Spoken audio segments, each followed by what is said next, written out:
for the microtron had no automatic cutoffs, and were instead timed by wristwatch. You can't even really say unsafe culture, just no radiological culture at all. Today we're going to be looking at another one of Kyle Hill's videos. Specifically, what if you put your hand in a particle accelerator on the Hanoi incident? Now this is one that I'm actually not familiar with, so this should be really interesting. Those of you who don't know me, I'm Tyler Folse. I'm a nuclear engineer with a little over 10 years of experience in the commercial nuclear power industry, from engineering to operations to emergency response. I don't claim to know everything there is nuclear, but I can certainly share some knowledge. Let's check this out. What would happen if you mistakenly put your hand in a particle accelerator? Probably gonna lose it. Everybody knows science's most famous equation, E equals mc squared. What most people don't know is that this isn't the full equation. It's actually E squared equals m squared c to the fourth plus p squared c squared. This second factor captures the momentum of some object. So E equals mc squared. I've also heard that referred to as rest energy. So this fully spelled out thing, that momentum component, that's kinetic energy, which only exists when an object is motion, which is why it's zeroed out when you have the E equals mc squared being the rest energy. In everyday life, we are free to ignore this variable because most objects you're familiar with don't move very fast at all relative to the speed of light, and therefore, the vast majority of an object's energy can be suitably approximated simply by multiplying its mass by light speed. This is the equation that you know. Yes, rest energy is enormous relative to the kinetic energy. Now this gets interesting. If you were to compare someone's rest energy to their kinetic energy, if you run pretty fast, then yeah, you'd have high kinetic energy. But compared to your rest energy, which would be well over 1 million kilotons, you effectively don't have much kinetic energy.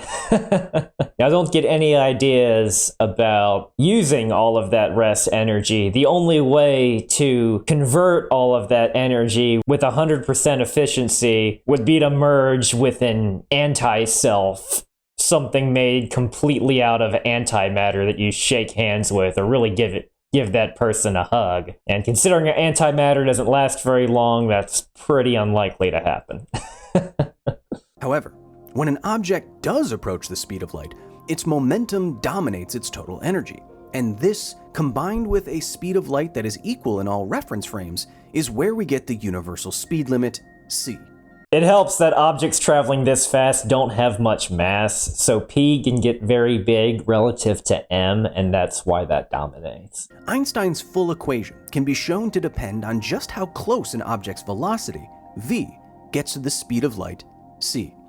But as v gets infinitely closer to c, this factor will approach infinity, which means infinite energy, which we know isn't possible. In other words, no dividing by zero, according to that equation. In 1992, a small laboratory in Vietnam was conducting research using another derivative of the cyclotron, a so-called microtron, when a concatenation of design flaws and human error cost a scientist his hands. The Hanoi Institute of Nuclear Physics was using one of its two microtrons. The aged Accelerator, an experimental model originally built in 1973, was given to Vietnam and the HINP by the former Soviet Union. The machine and the facility it sat in was installed according to old measurements taken in the USSR. There were no Vietnamese language manuals or instructions provided. The control panel for the microtron was entirely in Russian. All right, it's a couple of red flags. One, just with unit conversions, even if they both use the metric system, there's still just the language barrier, such as a decimal point being a comma. That threw me for the loop in one video I reacted to. Thank you very much for pointing that out in the comments, that a comma can also mean the decimal point, whereas in America, the comma usually means every 3 zeros for like thousands, millions, billions, and so on and so forth. So there's little subtleties like that that can be a bit lost in translation, even if both languages happen to use the metric system. Having the control panel designed in another language and another culture, I don't really think I need to explain how things can be misinterpreted based on little nuances like that. No Russians worked at the Institute. The HIMP's only working microtron was set up to fling electrons through guide tubes at tungsten and uranium targets, producing X-rays and neutrons, respectively. On the 17th of November, the day of the accident, the accelerator was directing electrons at the tungsten target, which would in turn produce a conical beam of X-rays inside of a wooden box that held a sample of gold ore to be irradiated. Typically, an experimental sample would be pushed into or out of the irradiation zone by puffs of compressed air. Now, irradiating gold with X-rays, other than playing with toys in a laboratory setting, it can be used in medical imaging for X-ray diffraction. Gold can be used as your contrast agent to aid in diagnostic, though you'd have to inject or have the patient ingest something with gold nanoparticles. It can also be used in X-ray crystallography, where you determine the atomic and molecular structure of a crystal. Basically, scientists can study the diffraction pattern of the X-rays, except here you're looking at a crystal lattice rather than the structure of the human body. Pretty cool stuff. Was to be changed in just an hour.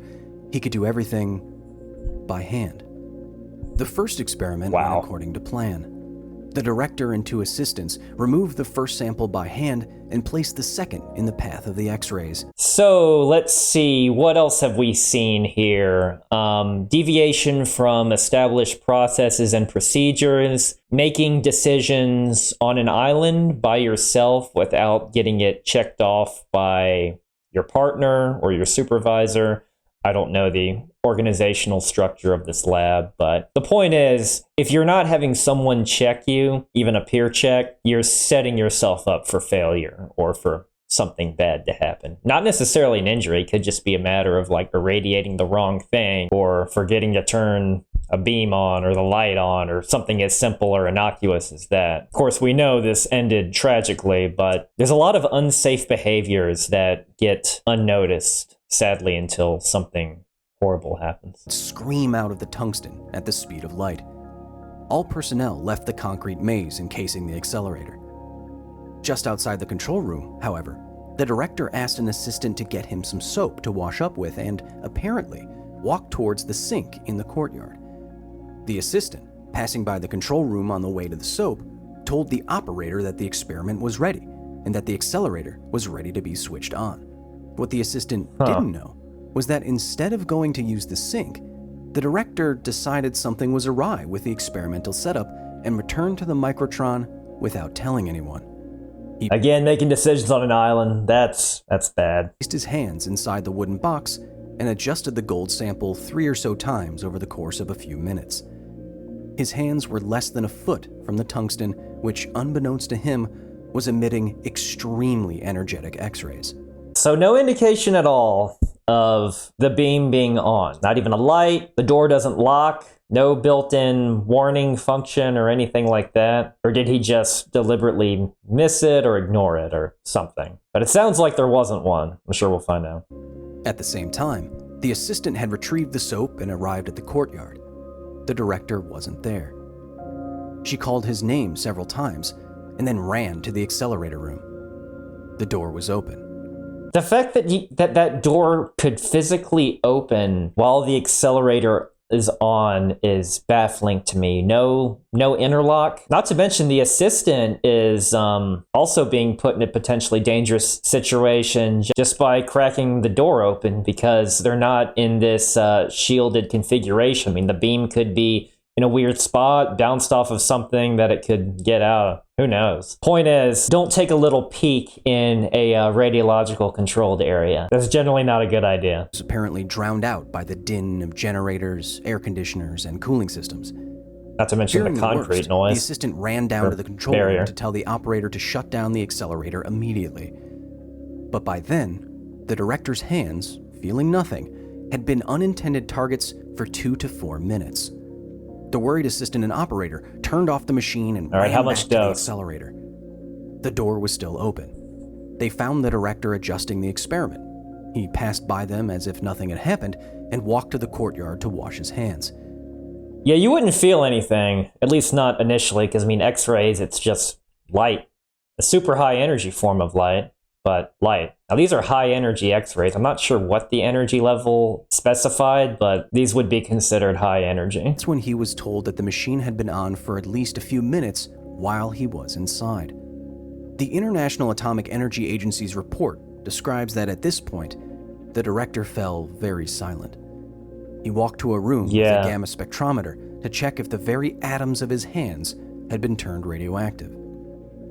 With X-rays, no. Now, neutrons could activate, say, the calcium in your bones if you're exposed to a neutron field, but that would also be far worse in terms of dose equivalent, because high energy neutrons, fast neutrons, are a much nastier multiplier than X-rays, even high energy X-rays. So that would be worse. But X-rays, even high energy X-rays, could not make the human body radioactive. And even neutrons, they wouldn't do it to soft tissue. There would be like very isolated points, and you'd have to be dosed with neutrons for long enough in just the right way. Given how nasty neutron dose is, like in a nuclear reactor, you would receive a lethal dose of neutron dose long before that would even really become relevant. And if it's anything like a commercial nuclear power plant, you would die from the heat and pressure long before the radiation became relevant. Over the next few hours, everyone at the HINP heard about the accident, but no one did anything. The director rode home on his motorcycle as usual. Why? Did he not know the risks? I mean, he's of the human effects on radiation. If he didn't know the risks, he should not be qualified to operate or even be in the vicinity of that sort of equipment without knowing the potential health risks. And you would always over-respond, get with your health physics personnel to find out what the dose was, what can be done, go to the doctor. I don't know, maybe he was just overconfident in his own assessment, kind of like the doctor being reluctant to go to the doctor saying, I'm a doctor, I don't need to go to the doctor. No, none of the good doctors are like that. That night, his hands felt strange, but he chalked it up to his rheumatoid arthritis. After 8 days of inaction, his hands were turning gray, but they functioned normally, and an annual checkup 2 days later didn't raise any questions. Yeah. You could tell it was a very targeted dose, and it's affecting his hands so much more than the rest of his body. How do you build a facility that protects you from radiation while having a machine that generates intense radiation at the heart of it? Let me see if I get this right. Use as low as reasonably achievable principles. Design shielding based for its specific type of radiation. So use big hydrogenous material like concrete for neutrons and water. That's concrete and water for neutrons, rather. And if you're mainly dealing with gammas and X-rays, use super dense material such as lead. Though concrete will work well for if you're just talking about the walls themselves. Oh, and incorporate training and safety culture throughout your onboarding and continuing learning process. Always look for ways to do the job better, just like with anything else. Most effective and deceptively simple design is a maze, like one you'd solve with a pen and paper, only with concrete. Outside of accelerators and large electromagnetic influences, charged particles and photons travel in straight lines. The difference between this and a regular maze, though, and I don't actually mean this in jest, is clearly mark it and clearly mark what all of the twists and turns in the maze mean, so you know where the hazards are, and continually update it with radiological surveys, because conditions change. Like if it changes from when they switched to irradiating the tungsten to the uranium, for instance, needs a survey plan, and what areas are safe and what areas are not, complete with a dose plan. Your pre-job briefing should tell you how to solve the maze, for lack of a better term. And one of the most efficient ways to put as much material between you and a beam of radiation is to put as much stuff as possible between you and the source. That actually checks out. Just about anything is better than nothing, even like a piece of paper. No, it won't do much to X-rays or neutrons, but it will stop a bit of alpha particles. A bit of them, not all of them. That's contrary to popular belief. Just stuff is better than nothing. That's technically true. Even like moving the furniture in front of something to protect it from radiation, that could actually work in certain situations. Hard 90-degree angles of a concrete maze both maximizes the amount of material between beams and bodies and makes it much harder for any surface reflections to travel very far. The HINP had a maze around its microtron as well, but notice that where the maze was placed was preventing radiation from leaking into the courtyard, and not the offices where the scientists worked for hours on end. Now, how thick is that? It's entirely possible this schematic might not be to scale. But if it is thick enough, you don't necessarily need to concern yourself with the maze. For instance, a reactor containment building can be up to 2 meters thick of solid concrete. Not a concrete wall, but like solid amount of concrete with no drywall or anything like that in there. So it's going to slow down a lot of radioactive material. There you don't need a maze. Something tells me the active stopping ingredient is less thick in a lab. Because the containment building is also designed to withstand a reactor coolant system rupture and the entire amount of energy that lies within well over 3,000 megawatts of reactor, well over 2,500 psi, and over 600 degrees Fahrenheit of the coolant. That's the coolant, not the fuel. The fuel centerline temperature can be several thousand degrees. So you're not dealing with anything quite that exotic here, but the same sort of principles can apply. The maze principle applies all the way down to the fibers and cables of a facility. Anything that connects a room full of radiation to the outside world, even a service duct, should be oriented in such a way to minimize the strength of escaping radiation. Again, with thicker material, scattering is less of a concern, but that does actually bring up the point.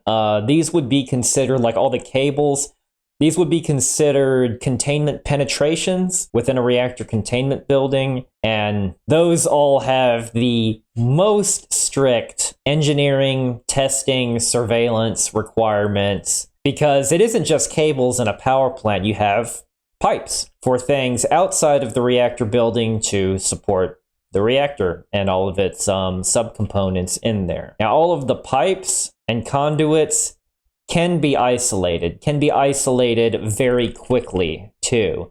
These valves have closing time. They all fail closed on loss of power and loss of instrument air. So the containment building, I know this isn't a containment building here, but wherever you want to confine the radiological material needs to be designed in such a way to keep it in there. Another example would be the fuel handling building where the spent fuel is kept. It's kept at a negative pressure in order to suck any potential radioactive material in, to keep it in and prevent it from escaping the building. HVAC systems are set up that way. The most basic protection at a radiation facility, however, is the material surrounding an accelerator or source.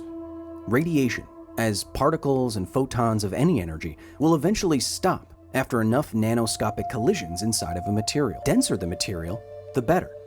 How much of a material you need for a facility can be calculated using the so-called half thickness, which is the depth of some material that will reduce the intensity of ionizing radiation to 1/2 its initial value. Gotta love nuclear engineers. It's always half stuff, half life, half thickness, because it's a probability function. And what Kyle was saying, he was right about the density. You increase the density, you're just increasing the chance of the radiation being slowed down or stopped by whatever the material is. In the case of lead, very dense, very closely packed material. And that's one of the reasons why it's so effective against stuff like gamma rays and X-rays compared to other material. Concrete works a bit differently because the hydrogenous material, water, is a good moderator, so it slows down the neutrons to the point where it can get absorbed by something. Built in Hanoi without any Vietnamese language instructions, was placed in a facility with concrete walls of, quote, unspecified density. The density, so that's a key point. So yeah, the walls themselves can be 1.4 to 1.8 meters thick, but is it really all like the same level of concrete you'd find in a reactor containment building? I'm gonna go out on a limb and say probably not. It was later calculated that the radiation dose rate for those working every day in the HINP's microtron control room, which was never measured to check shielding efficacy, was 5 times higher than the ambient levels in the ghost city of Pripyat. Now that's unsatisfactory, to just not be monitoring or even check it. So the control room, you use an opposite approach to radiation, is you limit the amount of radiation because people effectively live there. They work in there, at least in a power plant, upwards of 12-hour shifts. Not sure how many hours they put into this lab, but it doesn't really matter. People effectively live there. They do their job in that room. At the control room where I worked at, they had the opposite of what I talked about with the fuel handling building. You want a positive HVAC pressure, so you keep the radioactive materials out.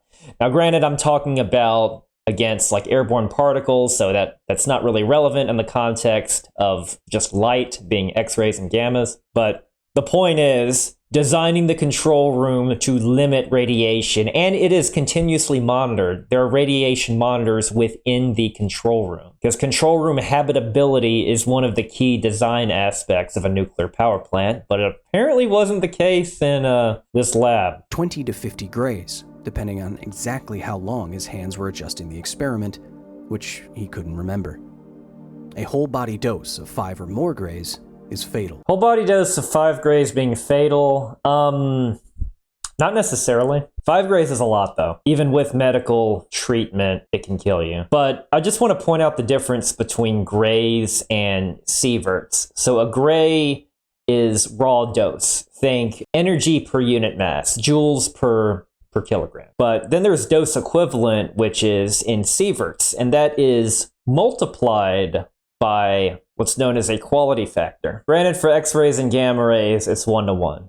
You see on this table, it says photons. Those are both considered photons. But in the case of neutrons, it can get much worse. And this is a multiplying factor. So 5 grays of thermal neutrons is 25 sieverts. And that could be the difference between merely a significant probability of dying versus definitely dying in the case of a whole body dose. But 5 grays is marginal. That's in the 4 to 6 gray range, you're looking at the LD 5060, which is 50% of the population dead within 60 days, even with medical treatment. But this is a targeted dose. Targeted doses work a little bit differently, and it's not necessarily lethal for a targeted dose. I mean, radiation therapy doses can be higher than that. It's to the tumor. You want it to be lethal to the tumor, but not to any other body part. At this point, the director's left hand appeared to be on the mend, but as is the sinister nature of radiation injuries, the damage isn't skin deep.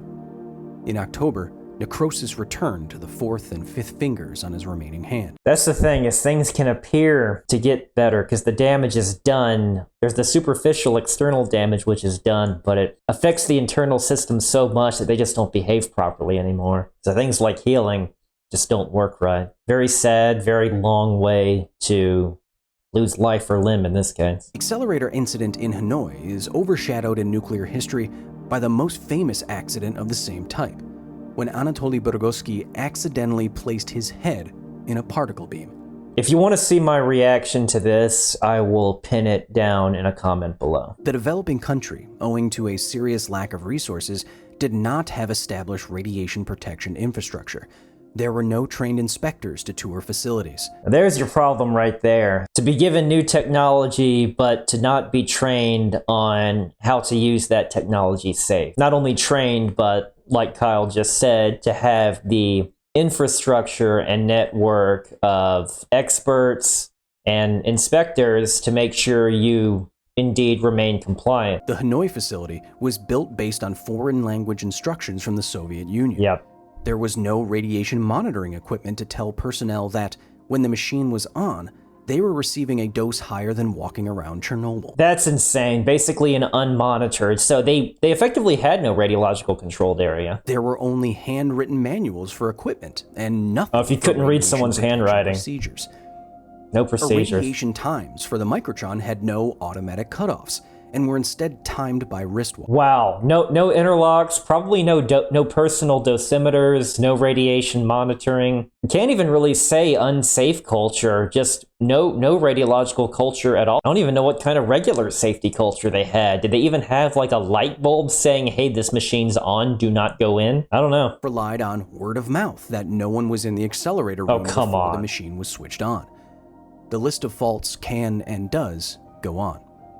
Quote, the standard of radiation safety at HIMP before the accident was so low that an accident was not unlikely. I was just gonna, what standard? They didn't have anything to even go by. I'd say their standard was straight up non-existent. That's exceptionally scary. As someone who knows that you can't do anything in a radiological controlled area without peer checker, health physics briefing, extensive training, extensive onboarding within safety culture, proceduralized steps, contingency actions, signage, postings, requalification on all of the above, and I could probably list 100 things, but I think you get the idea. IAEA intervention. The HINP fitted a magnetic interlock and padlock to the accelerator room door. An alarm near the microtron that the control room could sound was installed.